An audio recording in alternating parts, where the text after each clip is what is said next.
Hello. तो आज हम देखेंगे PYQ of chemical and ionic equilibrium for level student. ये जो दोनों चैप्टर हैं ये बहुत ज़्यादा क्वांटिटी में पूछे गए हैं, बहुत ज़्यादा क्वेश्चंस आए हैं इनके। तो देखते हैं इनको।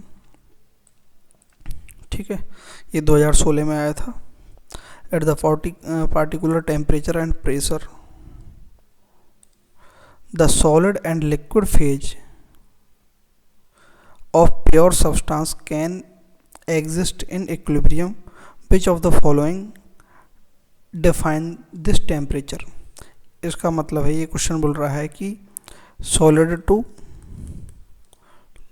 लिक्विड और फिर लिक्विड टू सॉलिड, जब ये कंडीशन बन जाती है, ये क्या है? फिजिकल इक्विलिब्रियम है। जैसा कि हमने पढ़ रखा है, इक्विलिब्रियम बहुत अच्छे से पढ़ा है हमने, वो आप देख सकते हैं। तो इस कंडीशन पर जो टेम्परेचर है वह क्या है? वह टेम्परेचर क्या होगा? देखो, हम जैसे ये सॉलिड को हम टेम्परेचर देते हैं तो यह मेल्ट होकर के लिक्विड बनेगा। फिर एक ऐसी कंडीशन आएगी इक्विलिब्रियम की कि सॉलिड को और ज़्यादा मेल्ट नहीं कर पाएंगे, सॉलिड मेल्ट होकर के लिक्विड बनेगा, लेकिन लिक्विड से तुरंत सॉलिड में कन्वर्ट होता जाएगा। इस प्रकार से रिएक्शन चलती रहेगी। तो वह जो टेम्परेचर रहेगा वह क्या होगा? तो इधर सॉलिड का क्या हो रहा है? मेल्टिंग, और दूसरी तरफ लिक्विड जो है वह क्या हो रहा है? फ्रीज हो रहा है। तो ये जो टेम्परेचर रहेगा जिस पर सॉलिड और लिक्विड जो है इक्विलिब्रियम में आ जाते हैं, वह रहेगा फ्रीजिंग और मेल्टिंग पॉइंट दोनों रहेगा। तो both melting point and freezing point, तो ये इसका राइट आंसर रहेगा। Next, which of the following are equal for a chemical system at equilibrium. Equilibrium में इक्वल क्या रहता है? तो देखो, इक्विलिब्रियम जो केमिकल इक्विलिब्रियम रहता है उसमें क्या होता है कि रेट ऑफ फॉरवर्ड रिएक्शन और रेट ऑफ बैकवर्ड रिएक्शन ये इक्वल रहता है। ये एट कांस्टेंट टेम्परेचर, ये होता है इक्विलिब्रियम, क्या? Chemical equilibrium. तो देखते हैं अब इसमें।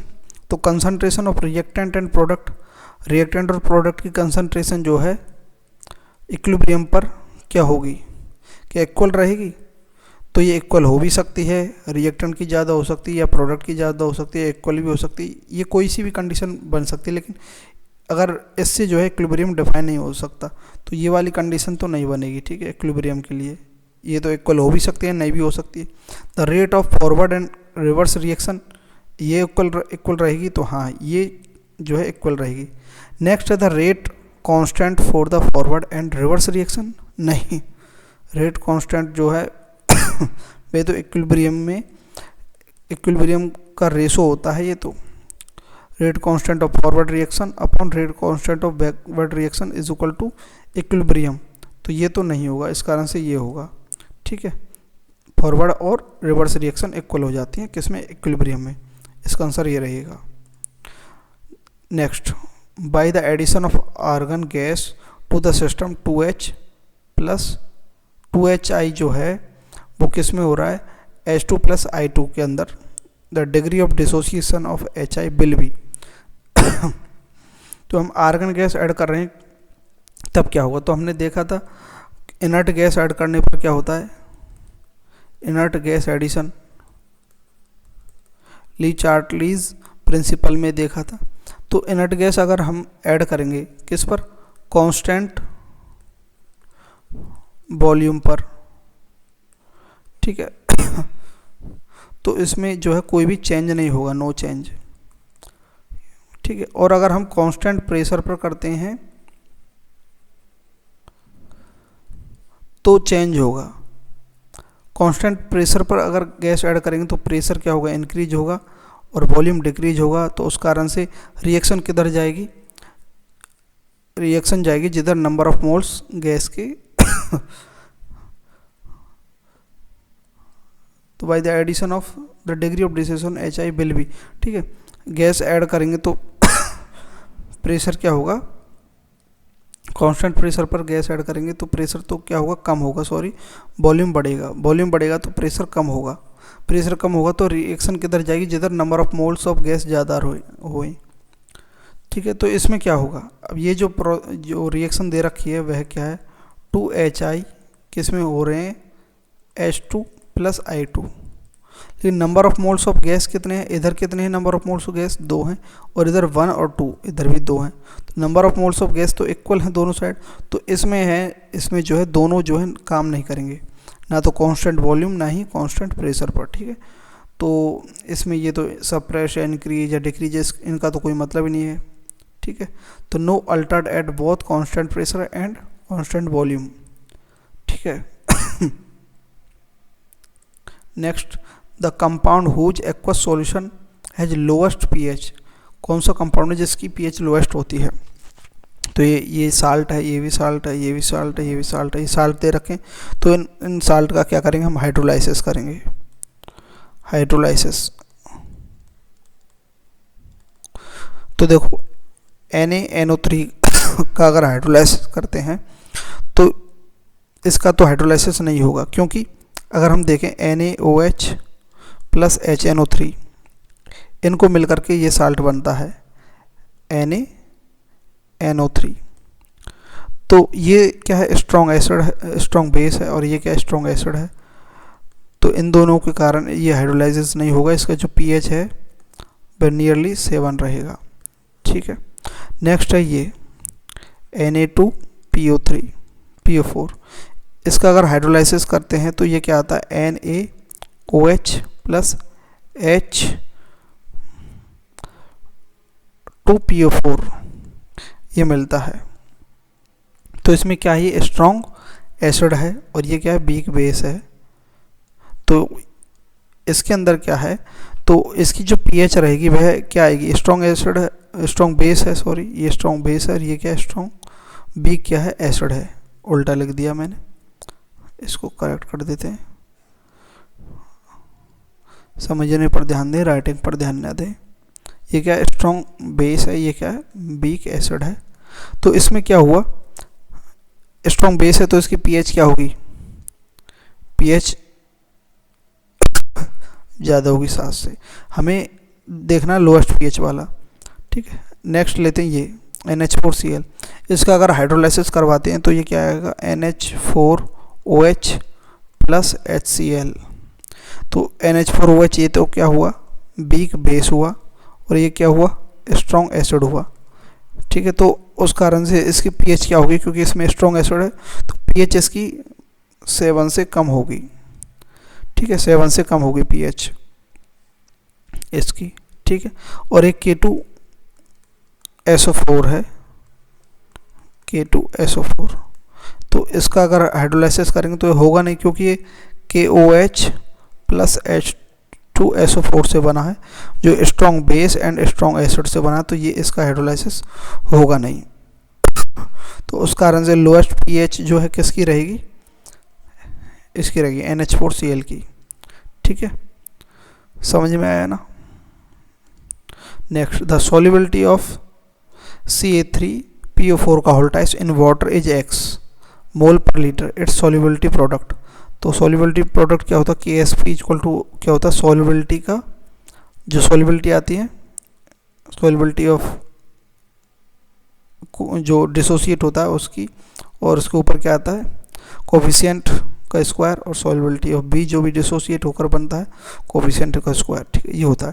तो देखो क्या है, CA3PO4 का होल ट्वाइस। ठीक है, ये डिसोसिएट होकर क्या बनेगा, Ca बनेगा एक, तो Ca + 2 + PO4 - 3 कितने मोल बनेंगे, कैल्शियम के तो 3 मोल बनेंगे यहाँ, और PO4 के 2 मोल बनेंगे। ठीक है, तो अगर सॉल्युबिलिटी जो है क्या है, इसकी X है, X मोल पर लीटर है वाटर में जाने पर, तो ये X मोल है, तो इधर कितनी हो जाएगी इसकी 3S, 3 से मल्टीप्लाई होगा ये कोफिशिएंट, और साथ में क्या होगा, ऊपर कितना है इसका स्टोइकियोमेट्रिक 3 है, तो 3 प्लस नहीं आएगा, और इसकी क्या होगी 2S, स्टोइकोमेट्रिक कोफिशिएंट 2 है तो 2। अब KSP निकालेंगे, KSP इक्वल टू इन दोनों का जो है, इन जो सॉल्युबिलिटी आई है ये डिसोसिएट होने पर, तो इनका क्या होगा, मल्टीप्लिकेशन होगा 3s का क्यूब इंटू 2s का स्क्वायर। ये हमने अच्छे से पढ़ा है, ये वैसे फॉर्मूला है, जनरल फॉर्मूला यही है कि KSP क्या होगी, जो भी डिसोसिएट होकर जो भी साल्ट के जो बनेंगे, ठीक है, उनको मल्टीप्लाई कर देंगे, ठीक है, ये होती है। तो इनको मल्टीप्लाई करेंगे 27s क्यूब, ठीक है, और इंटू 4s स्क्वायर। तो इसको मल्टीप्लाई करेंगे 27 दूना 54, 27 चौका 108, और s स्क्वायर और s क्यूब दोनों मिलकर के S5। तो ये क्या है, इसका सॉल्युबिलिटी प्रोडक्ट है। या s की जगह हमने यहाँ क्या लिया, x है ना, x, ये x दे रखा, ठीक है, x हम x, तो ये क्या आ गया 108 x to the power 5, 108 x to the power 5। देखो इसमें कौन सा है, सेकंड आंसर ये हो जाएगा, ठीक है। नेक्स्ट देखते हैं, विच of the following which one is incorrect match. तो स्ट्रॉन्ग एसिड और स्ट्रॉन्ग बेस की जो पीएच क्या होगी, दोनों मिलकर के इसके साल्ट की पीएच लगभग सिमिलर टू 7 लगभग आएगी। तो हम जानते हैं फेनोप्थिलीन जो होती है उसकी पीएच कितनी होती है, 8 से 10 तक होती है, लेकिन मिथाइल ऑरेंज की जो पीएच है हमने पढ़ा था इंडिकेटर में 3.1 से 4.1 तक जाती है। तो ये मिथाइल ऑरेंज यहाँ गलत लिख दिया बस, उस हिसाब से तो ये होना चाहिए आंसर। वीक एसिड और स्ट्रॉन्ग बेस आ रहा है, स्ट्रॉन्ग बेस आ रहा है तो सीधी सी बात है पीएच क्या होगी, बेसिक होगी, तो इसमें फेनोप्थिलीन सही फिट बैठ रहा है, इसमें सही है। स्ट्रॉन्ग एसिड और वीक बेस है तो मिथाइल ऑरेंज आएगा, सही बात है। लेकिन वीक एसिड और वीक बेस है क्योंकि मिथाइल की तो क्या है, इसकी लगभग 4.4 के लगभग से 6.8 तक होती है, लगभग ऐसे ही होती है इसकी। तो उस हिसाब से अगर देखें तो वीक एसिड वीक बेस की लगभग इसके बीच में आ जाएगी, तो उस हिसाब से ये भी फिट थोड़ा बैठ रहा है। ये भी हो सकता था आंसर, अगर यहाँ पर ये नहीं होता ना, मिथाइल ऑरेंज नहीं दे रखा, तो यही आंसर होता फोर्थ, लेकिन ज़्यादा सही ये रहेगा फर्स्ट, ठीक है। Strong acid and strong base होगा तो पीएच बिल्कुल 7 के करीब हो जाएगी, ठीक है। तो ये पीएच 3 और 4 के बीच में तो होगी नहीं, तो उस कारण से फर्स्ट ही इसका आंसर रहेगा। Next, acidity of BF3 can be explain on the basis of which of the following concept. BF3 जो है इसकी एसिडिटी किस कॉन्सेप्ट पर बेस्ड है, तो देखो आरएनएस कॉन्सेप्ट जो है उसमें तो H+ और OH नेगेटिव आयन का जो है एक्वस सॉल्यूशन में जो है रिलीज होना, अगर H+ रिलीज होता है तो एसिडिक और OH तो बेसिक। और ब्रोंस्टेंट लॉरी जो कॉन्सेप्ट है उसमें प्रोटॉन का ट्रांसफर होता है, H+ डोनर जो है वो क्या होगा, डोनर तो क्या होता है H+ को डोनेट करने वाला एसिड, और एक्सेप्टर जो होगा वह रहेगा बेसिक। इसमें फिर कॉन्जुगेट बेस बनते हैं, कॉन्जुगेट एसिड बनते हैं। तो ये जो हैं किसी भी मीडियम में H+ का डोनेशन और एक्सेप्टेंस, ठीक है, ये ब्रोस्टेट लॉरी कॉन्सेप्ट है। लुईस कॉन्सेप्ट में क्या है, लॉन पेयर को एक्सेप्ट करना, जो लॉन पेयर एक्सेप्ट करता है वह तो क्या होता है एसिडिक, और लॉन पेयर डोनेट करने वाला लॉन पेयर डोनेट करता है वह क्या होता है बेस होता है। तो इसमें BF3 क्या है, लुईस कॉन्सेप्ट है, क्योंकि इसके अंदर का एक बैकेंड p ऑर्बिटल है जिसमें लॉन पेयर आ सकते हैं यहाँ, ठीक है, और इसका ऑक्टेट भी कंप्लीट नहीं है। तो कंडीशन क्या, ऑक्टेट कंप्लीट नहीं होने चाहिए, तो ऑक्टेट कंप्लीट नहीं है। बैकेंट ऑर्बिटल होना चाहिए, तो बैकेंट ऑर्बिटल, इसमें कौन सा p बैकेंट ऑर्बिटल है, ठीक है। तो उस कारण से कौन सा कॉन्सेप्ट है इसमें, लुईस कॉन्सेप्ट, इसका आंसर आ जाएगा। नेक्स्ट देखते हैं, when some acid is added to water the ionic product of water. Ionic product of water KW क्या होता है, concentration of H+ into product of concentration of H+ and OH negative, जो equal to होता है किसके 10 to the power -14, किसमें pure water water या फिर न्यूट्रल वाटर वाटर के लिए, ठीक है। तो ये किस पर डिपेंड करता है, ये हमने पढ़ा था कि आयनिक product of water depend only on temperature. तो एसिड, अगर इसके अंदर एसिड डालें वाटर के अंदर या फिर बेस डालें, कुछ भी डालें, उससे चेंज नहीं रहेगा। अगर टेम्परेचर बढ़ा देंगे या घटा देंगे, उससे अगर टेम्परेचर बढ़ा देंगे तो इसका जो है आयनिक प्रोडक्ट की जो वैल्यू है बढ़ जाएगी, 10⁻⁻16 तक चले जाएगी। और कम कर देंगे तो 10⁻⁻13, 10⁻⁻12 ये चला जाएगा। टेम्परेचर डिपेंडेंट है, जैसा कि हमने पढ़ा था इक्विलिब्रियम के अंदर। तो उस कारण से क्या होगा, रिमेन अनचेंज्ड, ठीक है। नेक्स्ट देखते हैं, 1 litre of A buffer solution contain 0.01 molar NH4Cl ammonium chloride and 0.1 m ammonium hydroxide. तो अमोनियम हाइड्रोक्साइड का वीक बेस है और NH4Cl क्या है, इस वीक बेस का ही क्या है, साल्ट है विद स्ट्रॉन्ग एसिड। तो ये बफर सॉल्यूशन बन रहा है, ठीक है। तो ये क्या है, इसी का साल्ट है, NH4OH का अमोनियम हाइड्रोक्साइड का साल्ट है, ये ammonium chloride with strong acid के साथ ये क्लोराइड है, ठीक है, ये साल्ट है, ठीक है। और इसकी जो वैल्यू है पीकेवी वैल्यू हमें दे रखी है कितनी, 5, ठीक है। तो हमें पीएच निकालना, तो पीएच इक्वल टू क्या होता है,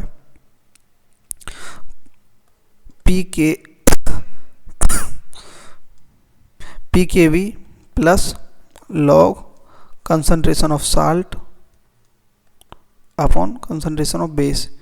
ये क्या होती है, पीएच ऑफ बफर सॉल्यूशन की पीएच निकालने का फॉर्मूला है। और अगर हम एसिड की निकालते तो यहाँ पी के ए आ जाता और बाकी सेम रहता, ठीक है। तो वो लिखने की जरूरत नहीं, सेम फॉर्मूला ही है। तो पीएच इक्वल टू क्या होगा, पी के वी कितना है, 5 है, प्लस लॉग साल्ट की कंसंट्रेशन कितनी है, ये साल्ट है, दे रखी है कंसंट्रेशन, तो बस वही रखना है लॉग, 1 मिनट। तो पीएच इक्वल टू पी के वी की value 5 plus log concentration of salt 0.01 और कंसंट्रेशन ऑफ बेस कितनी दे रखी है, 0.1। इसको सॉल्व करेंगे तो 5 प्लस लॉग, इसको काटेंगे तो 1/10, लॉग 1/10। तो 5 प्लस लॉग 1/10 करेंगे तो इसका वैल्यू क्या आ जाएगा, -1, ठीक है। क्योंकि लॉग 1/10 है तो 1/10 को क्या लिख सकते हैं हम, 10⁻⁻1 आगे आ जाएगा, ठीक है। तो -1 वैल्यू आ जाएगी इसकी, ये पीएच हो जाएगी। PH equal to 5 - 1 equal to 4। तो 4 इसकी क्या है, पीएच है, 4 पीएच है, हो जाएगी। Next question, if pH of solution is 5.2, pH कितनी है, 5.2 है, इट्स पीओएच, तो पीओएच निकालना है। हम जानते हैं पीएच प्लस पीओएच जो होती है वह क्या है, पीकेडब्ल्यू के बराबर होती है। और पीकेडब्ल्यू क्या होता है, पीकेडब्ल्यू जो होता है वह 14 होता है, क्योंकि आयनिक प्रोडक्ट ऑफ वाटर जो होता है केडब्ल्यू, उसकी वैल्यू क्या होती है, 10⁻⁻14 होती है। तब इसका लॉग निकालेंगे तो ये आता है, वो पूरा हमने एक्सप्लेन किया था। तो पीएच प्लस पीओएच क्या होगा, 14, और पीएच की वैल्यू कितनी दे रखी है, 5.2 plus pOH 14, pOH equal to 14 minus 5.2, इसको जब माइनस करेंगे तो 8.8 आ जाएगा, ठीक है। तो 8.8 ये रहा answer. Next, which of the following solution act as buffer solution, ठीक है। बफर सॉल्यूशन की कंडीशन क्या होती है, वीक एसिड हो या फिर वीक बेस हो प्लस इट्स साल्ट, इनका ही साल्ट हो, वीक एसिड हो या वीक बेस हो। वीक एसिड होगा तो क्या है, वीक एसिड प्लस इट्स का साल्ट विद स्ट्रॉन्ग बेस, और वीक बेस होगा तो it salt with strong base, और weak acid plus strong base, weak acid और स्ट्रॉन्ग बेस होगा, लेकिन इसमें नंबर ऑफ मोल जो है वीक एसिड के x मान लेते हैं भाई, तो नंबर ऑफ मोल जो है एसिड के ज़्यादा रहेंगे, तब ये क्या बफर सॉल्यूशन बनेगा। तो अब देखते हैं, तो ये स्ट्रॉन्ग एसिड है और ये क्या है साल्ट है, तो ये तो होगा नहीं, ठीक है। बी क्या है स्ट्रॉन्ग बेस है और ये क्या है स्ट्रॉन्ग एसिड है, तो ये तो न्यूट्रलाइज हो जाएगा, ये भी नहीं होगा, ठीक है। ये क्या है वीक एसिड है, एसिटिक एसिड, और ये क्या इसी एसिड का साल्ट है विद स्ट्रॉन्ग बेस, ठीक है। तो ये बफर सॉल्यूशन बन रहा है, ये कंडीशन फॉलो हो रही है बफर सॉल्यूशन। नेक्स्ट ये क्या है, ये वीक एसिड है और ये क्या है वीक एसिड का इसी का साल्ट है विद वीक, ये एसिड का साल्ट है with weak base, weak base के साथ साल्ट है। कैसे देखो, इसको जब हाइड्रोलाइसिस करेंगे तो क्या होगा HCOO नेगेटिव और ये NH4 पॉजिटिव, यानी कि ये क्या था वो NH4OH था, ये H था, तो ये वीक एसिड और वीक ही बेस है, तो इनका जब जो ये साल्ट बना हुआ है ये HCOOH NH4, ये क्या है वीक एसिड का साल्ट है विद वीक बेस, तो ये कंडीशन फॉलो नहीं हो रही है, केवल C फॉलो हो रही है, तो ये C जो है बफर सॉल्यूशन होगा। नेक्स्ट इन द रिएक्शन, ठीक है, ये यहाँ डेट लिखी हुई है जिसमें भी ये एग्जाम में पूछा गया है। A2 2B2 is equal to, या फिर रिएक्शन हो रही है 2AB2 बन रही है, हीट इसमें क्या है रिलीज हो रही है, हीट जहाँ रिलीज हो रही है वो एक्सोथर्मिक रिएक्शन होती है। The equilibrium is shifted to left, left मतलब तो इधर, इधर इक्विलिब्रियम कब शिफ्ट होगा, तो अगर हम यहाँ हीट निकल रही है तो अगर यहाँ पर हीट हम बढ़ा देंगे तो रिएक्शन वापस जाने लगेगी बैक में, तो हीट जो है इंक्रीज करेंगे। दूसरा हीट इंक्रीज करेंगे, अगर इसमें हम प्रेशर कम करेंगे तो प्रेशर बढ़ाने के लिए भी रिएक्शन इधर शिफ्ट होगी, मोर number of moles of gas की तरफ जो है शिफ्ट होगी, तो इधर 2 हैं, इधर 2 और एक 3 मोल है, तो डिक्रीज प्रेशर डिक्रीज करेंगे तो भी, एंड इंक्रीज टेम्परेचर, ये बात ही फिट बैठ रही है, डिक्रीज प्रेशर टेम्परेचर डिक्रीज करेंगे तो ये क्या हो जाएगी इधर ही राइट साइड जो है रिएक्शन होगी फॉरवर्ड होगी। इंक्रीज प्रेशर इंक्रीज टेम्परेचर, ये तो टेम्परेचर तो इंक्रीज करेंगे तो बैकवर्ड जाएगी, लेकिन इंक्रीज प्रेशर करेंगे तो रिएक्शन क्या है प्रेशर इंक्रीज होगा तो वॉल्यूम डिक्रीज होगा, वॉल्यूम इंक्रीज करने के लिए रिएक्शन फॉरवर्ड जाएगी, ठीक है। तीसरा increase the pressure decrease the temperature, ये तो होगा ही नहीं, तो फर्स्ट जो ऑप्शन है वही सही रहेगा। ये ली चार्टलीज जो प्रिंसिपल है उस पर आधारित है, तो वो बहुत इम्पोर्टेंट है।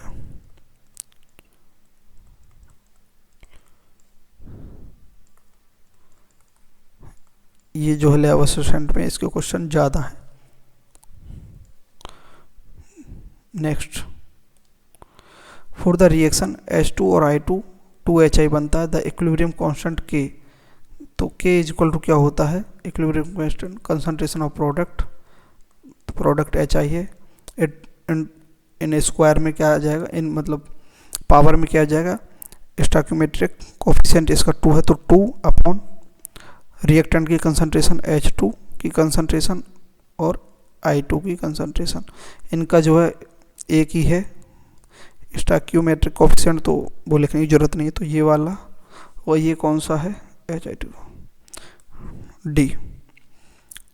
Next, in the gaseous equilibrium the correct relationship between Kc and Kp, तो हम जानते P वैसे डायरेक्टली हम जानते Kp is equal to Kc RT delta N, ये हमने जो है डिराइव किया था, कैसे किया था आपको पता है, Pb is equal to nRT होता है, P इज इक्वल टू क्या है N अपॉन BRT होता है, N अपॉन B क्या होता है C, तो P is equal to CRT होता है, तो C क्या है कंसंट्रेशन, P क्या प्रेशर, तो उस हिसाब से Kp is equal to Kc RT delta N, तो ये इसका Kp is equal to Kc RT delta N भी हो जाएगा Kp इज इक्वल टू, ठीक है।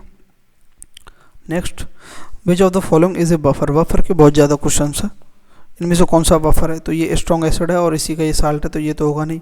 ये क्या है, स्ट्रॉन्ग क्या है, बेस है। और ये क्या है, ये साल्ट ऑफ स्ट्रॉन्ग एसिड क्या है, ये NaOH प्लस HNO3। HNO3 क्या है, ये स्ट्रॉन्ग एसिड है, ठीक है। तो इनको इनका जो साल्ट है तो ये भी बफर नहीं है, ठीक है, क्योंकि ये जो साल्ट है ये हाइड्रोलाइज होगा ही नहीं। KOH ये क्या स्ट्रॉन्ग एसिड है और ये इसी का साल्ट है, सॉरी KCl ये स्ट्रॉन्ग बेस और स्ट्रॉन्ग एसिड का साल्ट है, KOH प्लस HCl का साल्ट है, तो ये भी हाइड्रोलाइज नहीं होगा, तो ये भी बफर सॉल्यूशन नहीं है। लेकिन NH4OH ये क्या है, वीक बेस है, प्लस NH4Cl ये भी क्या है, इस वीक बेस का साल्ट है with strong acid. Weak base का साल्ट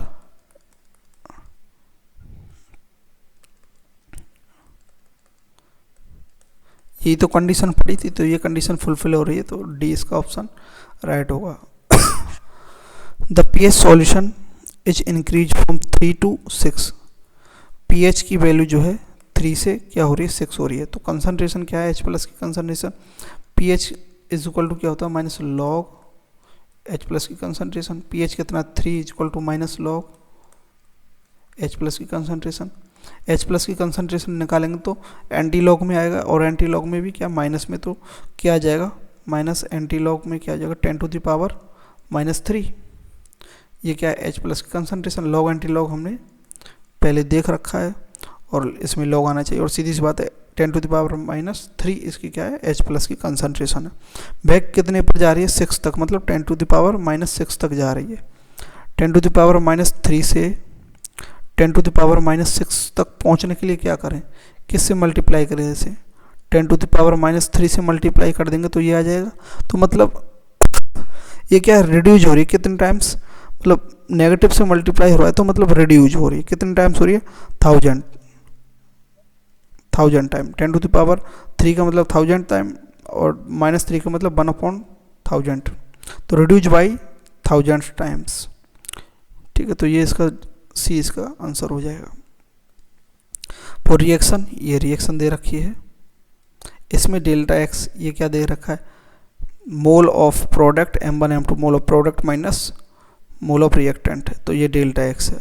तो इसमें यूनिट ऑफ Kc पूछे, Kc की यूनिट हमने देखी थी, क्या होती है, कंसंट्रेशन की यूनिट इनटू डेल्टा N या X, यानी कि प्रोडक्ट माइनस रिएक्टेंट के मोल। तो कंसंट्रेशन की जो क्या होती है यूनिट, मोल पर लीटर हम जानते हैं,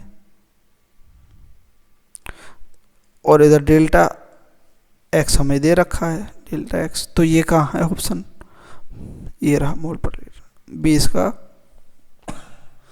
राइट आंसर होगा।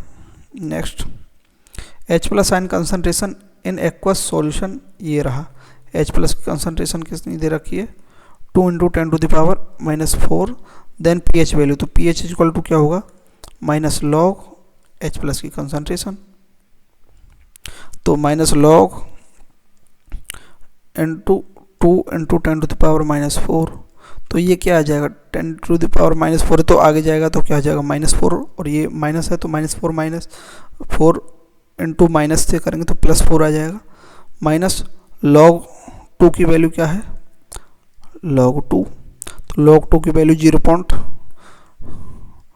log 2 0.3010, log 3 0.47 या 48, और ये कुछ जो है याद रखनी है, log 7 0.84, ठीक है, log 5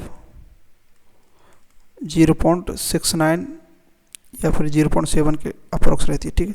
तो 4 माइनस 0.3010, तो ये कितने आ जाएगा, लगभग 3.7 के लगभग, 3.7 ये, ठीक है। ये इसकी pH निकल कर आ जाएगी। Next, which of the following is not a Lewis acid. Lewis acid कौन सा नहीं है, तो देखो इसके पास वैकेंट ऑर्बिटल है और ऑक्टेट पूरा नहीं है, तो ये इलेक्ट्रॉन्स ले सकता है, इलेक्ट्रॉन पेयर, तो ये लुईस एसिड है, ये तो लुईस एसिड है, ये है, बी सी इसके पास भी वैकेंट ऑर्बिटल है और ऑक्टेट इनकम्प्लीट है, ठीक है। तो ये भी जो है लुईस एसिड है। और SnCl2 इसके पास वैकेंट डी ऑर्बिटल है, ठीक है, और इसका भी ऑक्टेट कंप्लीट नहीं है, तो ये भी लुईस एसिड है। और NCl3 तो इसका जो है ऑक्टेट कंप्लीट है, देखो 2 लोन पेयर तो इस पर है, और Cl Cl Cl 2 4 6 2 8 octet complete है, साथ में लोन पेयर भी है, तो ये इलेक्ट्रॉन्स लोन पेयर्स को डोनेट कर सकता है। तो ये लुईस बेस है, ये लुईस बेस है। हमें क्या पूछा है, नॉट ए लुईस एसिड, कौन सा लुईस एसिड नहीं है, तो ये ही नहीं है, ये तो लुईस बेस है, तो डी इसका राइट आंसर हो जाएगा। Formation of ammonia from nitrogen and hydrogen is accompanied by evolution of heat, यानी कि अगर हम अमोनिया का फॉर्मेशन करें H2+I2 से, और क्या बनता है, अमोनिया NH3 बनता है।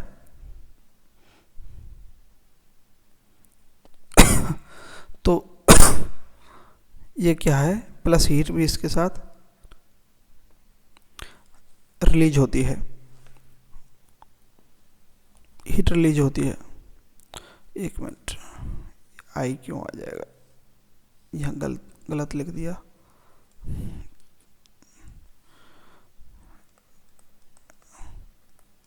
ठीक है, नाइट्रोजन हाइड्रोजन तब क्या है, हीट निकलती है, तो हीट निकल रही है इसमें, तो ठीक है। तो ये क्या एक्सोथर्मिक रिएक्शन है। एक्सोथर्मिक रिएक्शन में अगर हम यहाँ पर टेम्परेचर बढ़ाते हैं तो रिएक्शन बैकवर्ड जाएगी, टेम्परेचर अगर कम करते हैं, टेम्परेचर कम करते हैं तो रिएक्शन क्या जाएगी, फॉरवर्ड जाएगी, और रिएक्शन अच्छे से होगी। तो अब देखते हैं, इंक्रीज ऑफ टेम्परेचर क्या करेगा, टेम्परेचर अगर बढ़ाएंगे तो रिएक्शन बैकवर्ड जाएगी, रिएक्शन बैकवर्ड जाएगी तो अमोनिया कम बनेगा, तो इक्विलिब्रियम कांस्टेंट क्या होगा, प्रोडक्ट की कंसंट्रेशन अपॉन रिएक्टेंट की कंसंट्रेशन। तो रिएक्टेंट की कंसंट्रेशन बढ़ेगी अगर हीट बढ़ाएंगे, तो क्यों, क्योंकि हीट बढ़ाएंगे तो जो रिएक्शन है बैकवर्ड जाएगी, इसकी कंसंट्रेशन बढ़ेगी, कंसंट्रेशन इसकी बढ़ेगी और इसकी घटेगी कंसंट्रेशन, तो के इक्विवेलेंट की वैल्यू भी क्या है, क्योंकि अगर प्रोडक्ट की कंसंट्रेशन घटेगी तो इक्विलिब्रियम कांस्टेंट की वैल्यू भी घटेगी। तो यहाँ पर decrease the value of equilibrium constant, अगर टेम्परेचर बढ़ाएंगे तो next, which of the following does not act as buffer solution, फिर से भाई बफर सॉल्यूशन की तरह एक्ट नहीं कर सकता है। Na2HPO4 और KH2PO4, NH4Cl और NH4OH not act as buffer solution. तो देखो Na2PHO4 और KH2, तो ये जो है ये क्या है, वीक एसिड है, और ये क्या है, इसी का क्या है, ये क्या वीक एसिड है, KH2PO4, ठीक है, और ये इसी का साल्ट है Na2HPO4, ठीक है। कैसे, KH2PO4 एक एसिड है, इसमें से एक हाइड्रोजन रिमूव हो जाएगा और इसका साल्ट क्या बनेगा,